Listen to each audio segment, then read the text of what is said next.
Hello mga ka-Itzy, magandang buhay po sa ating lahat. Ayan, kalimutan muna natin ang problema kasi ang photoshoot ng Itzy ay paparating na. Ayan. Alam ko namang marami sa atin ang nag-aabang. Siyempre, inaabangan talaga natin yan, mga palabas ni Kalinga Prab. Kahit naman hindi, guys, hindi sa Itzy, nanonood pa rin tayo. Ayan, kasi yun lang po yung may tulong natin, no?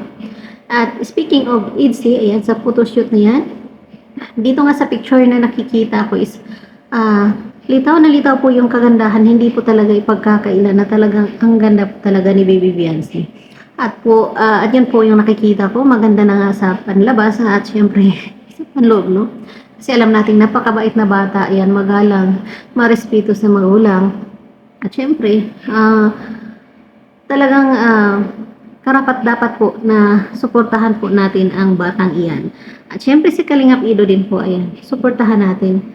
So ayan, malapit-lapit na. Alam ko namang marami na naman tayong kikiligin pa. Ayan. Kasi nabitin tayo sa sa part 49 kasi may part 2 pala siya.